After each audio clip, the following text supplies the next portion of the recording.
beautiful day in the neighborhood. It's a beautiful day for a neighbor. It's raining outside. It's chilly inside. How are you? This is another one of those glorious days of manifestation. Of man. Of facet. Asian. What are we doing?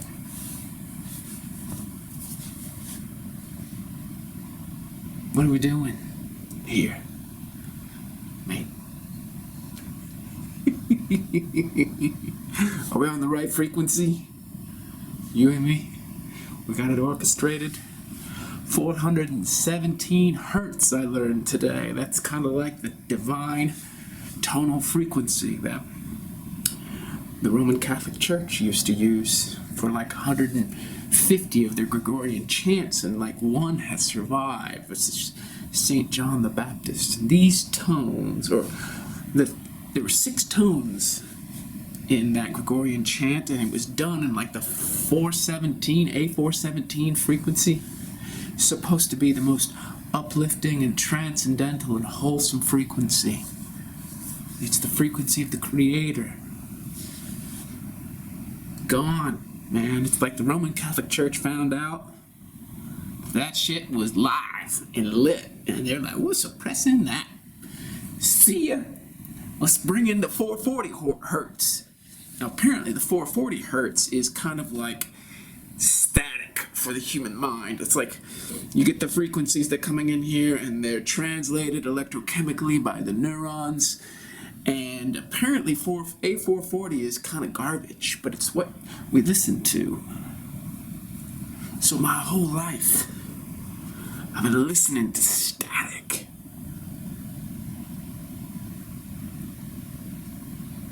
It makes you wonder. What could have happened if I was listening to different frequencies? Now, I must say, when I did listen to the St. John's hymn, the Gregorian chant, on YouTube earlier, and it had been like retrofitted so that it was coming through a different hertz level than the standard A440, and it was really nice. Why would you suppress that? A417? What you up to, Roman Catholic Church? You're so fucking weird, man. You're so fucking weird. Because if you could imagine a planet full of geniuses who are plugged into the right frequency, the A417 hertz, but not just that, not just the auditory, but just imagine a species of beings that are just so lit, yo. That's why I call it the genius ontology. The genius ontology is that every human being is lit as source, right? Right now what we got is slave ontology, which is humans as livestock. And as my main man, David Icke, said today, slavery didn't end. It just expanded to include everyone. You know what I mean? So, some of my black friends be like, you shouldn't be saying slave. You're not a slave. My ancestors are slave. I'm like, bitch, it just expanded. 50 years after the Civil War, the freaking color of slavery had gone from black to green. So what I'm trying to say to you is, why not a planet full of geniuses? Like all races, geniuses. Right? Now, there are a lot of mental paradigms that we can sift through that would invalidate the perspective that we could have a planet full of geniuses. Recently some guy was just saying people want to be dominated. They want to follow. They want to be slaves. They want to hand over their autonomy, their sovereignty, because they just can't handle it. I'm like, well, that may be the case now, but what if you grew up from the beginning cherished as a genius in the making? Whether you are a man or a woman, black, white, doesn't matter. You are a genius in the making. And that's what we're setting you up. We're setting you up for success, right? We got the right hertz going in, the frequency, the 417, right? And, we know about the brain waves, the alpha, beta, theta, delta, and we're orchestrating that. We're getting you the best foods, the best sunlight. I mean, it's like the best people around you, and everybody's rooting for you. Everybody's your cheerleader. Everybody wants you to be the genius that you are. And of course, it's not talent and aptitude restricted to a very limited domain on the spectrum, but the whole spectrum blasts open. And so there are types of talents and types of genius and giftologies that just simply do not exist now, because we're just so desperately trying to break out of the slave ontology. And when I say slave ontology, I mean slave ontology. Okay? But what is the slave ontology?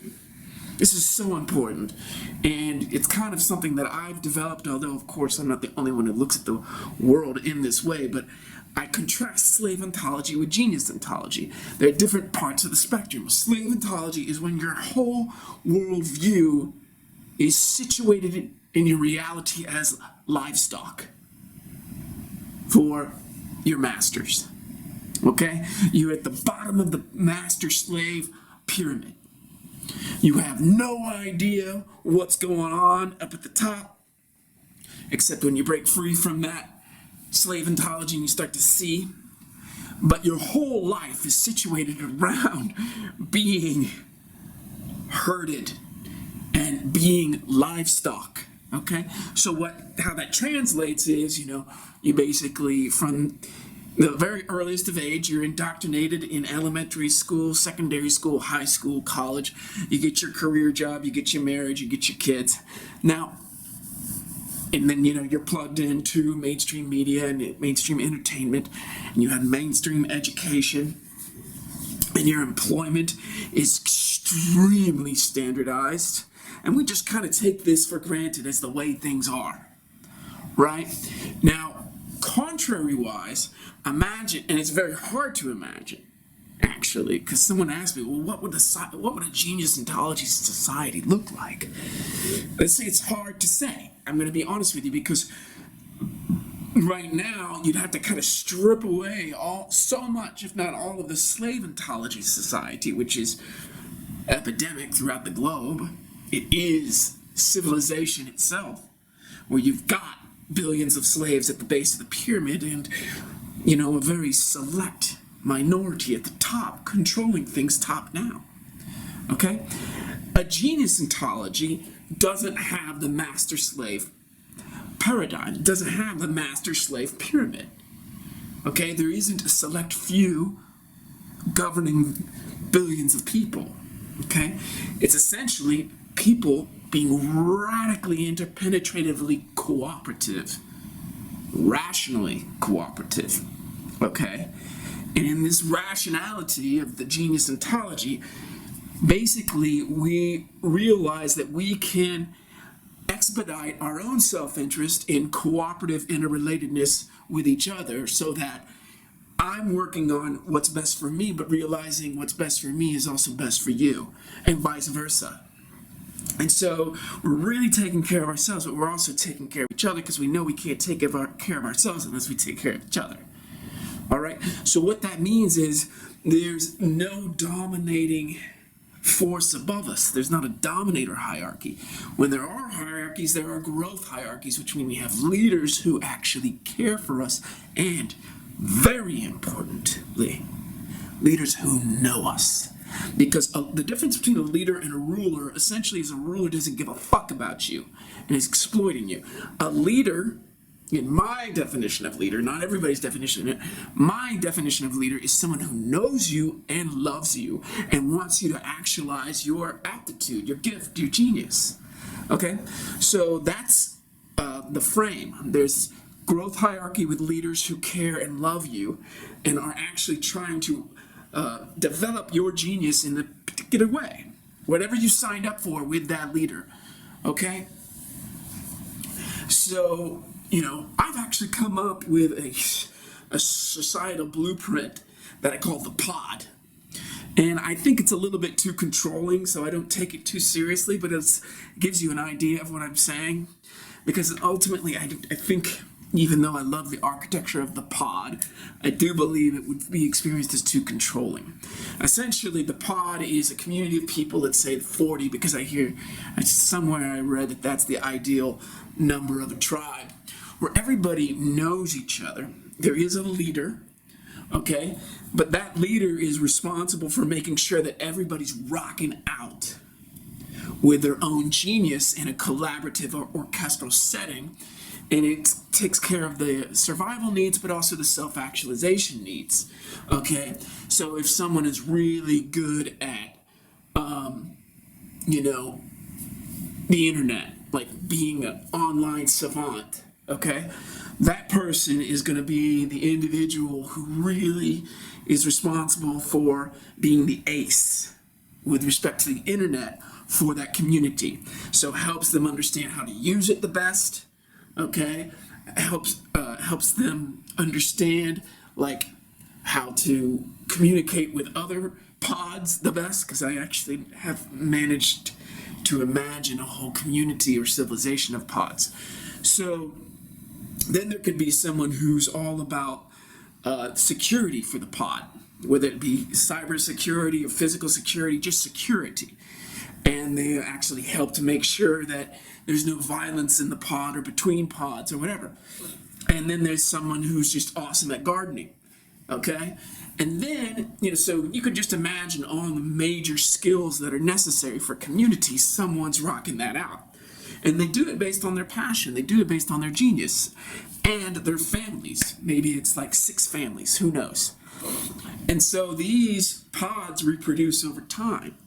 And then you have a community of pods, 40 pods. So that's 40 times 40 people. That's 1,600 people in a pod community. And then everybody, the leaders of those pod communities know each other. And the essential feature of the pod, I'm going fast here, I'm moving over really a lot of details. The essential feature of the pod is trust. You know your leader, you know everybody else, and you trust your leader. And then that leader is in contact with other leaders in other pods, and those people in those pods trust their leader. So there's trust between all of these 40 pods, and they're all working as kind of like a micro city of 1,600 people, So they're trading with each other in good faith, right? There is no deception, right? And then another aspect of the pod is that very, very important is art. Every single pod creates amazing art because every single member of the pod is an artist. So you could have a violinist, you could have a painter, you could have an actor, sculptor, writer, whatever it is. And that's part of the entertainment where people in the evenings entertain one another, give their art. And it's not just entertainment, but it's also education, edification, entertainment. And then they can have people from other pods come and experience that as well. And then, there's someone who's like really gifted in the spiritual department, so they can help people meditate. And the idea is, ultimately, I came up with this whole scenario because I was fucking sick of deception. Oh my God. Deception is the primary problem of advanced societies. Maybe societies in general, whether they're advanced or not, it's deception. The fact that you just can't trust the people in power. You can't trust the information they disseminate. So how do you create a society where trust occurs? Well, you make it the cardinal supreme virtue of that society. Which means you have to keep that society small. Everybody has to know each other. They're all family. And they fucking call out deception if it arises. But trust is more important than anything. It's more important than money. It's like food for the soul. Okay? So the reason I kind of felt like that's a little bit too controlling, because people might have a problem like living in such a regimented society, the pod. They may be like, fuck all this, there's too many rules and laws and regulations. I want to just go out to pasture and eat some grass, you know? And I don't want to obey these rules. I get you. But it's like, it's one of those things where you can see how insanely decadent and corrupt current society is, and then you create an almost utopian counter situation, and then you're like, yeah, 1,000 years from now, people are just not going to know how corrupt it was 1,000 years before, and they're going to be like, this fucking pod is fucking oppressive. This is tyranny. And so I'm just like, eh. And I love the idea. And maybe someone will watch this video and they'll be like, holy shit, that Mark guy, he was onto something. I'm going to do the pod. Send me an email if you want to talk about it. I'd love to give this idea away to somebody who could really run with it. I realize that even though I'm in love with this concept, I'm not the one to manifest it. You know, a lot of shit happens right here. A lot of ideas come, and one of the challenges of being Mark Benet is that, like, I gotta realize that these things come, but doesn't mean I'm gonna have to set a whole life on fire to actualize these ideas. And just pass them on to you. Pass them on to you. So anyways, that's the pod. A very broad stroke, a broad stretch of canvas called the pod.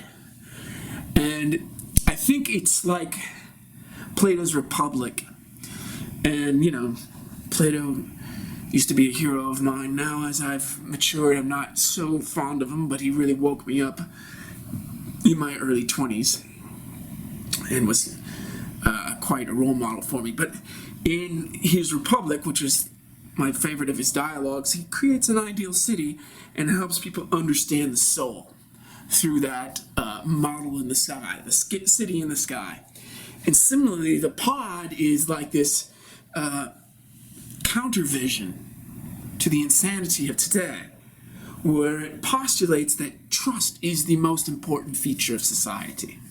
Because without trust, you are just going to simply decline and deteriorate. You're not going to trust your leaders, you're not going to trust each other, and ultimately you're not going to trust yourself.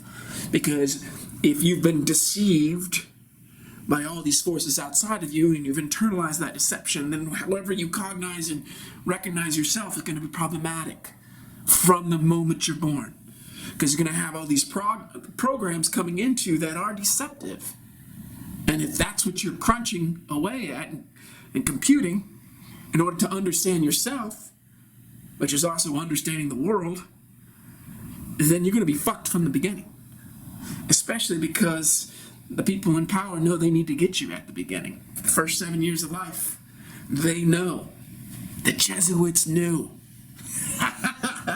They're like, give us a human being for the first 7 years and we will have them for life. So anyways, what's the takeaway for tonight's video? Listen, fuck you with your takeaway. I'm going to tell you, but it doesn't need to be a takeaway. But I like the way it sounds. Trust. Trust.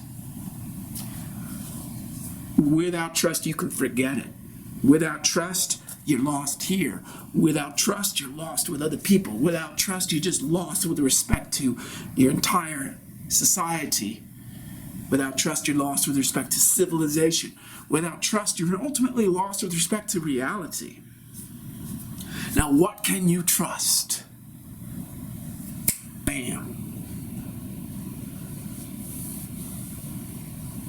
You can trust your need for trust. It's great chatting with you tonight. Much love. I'll talk to you soon.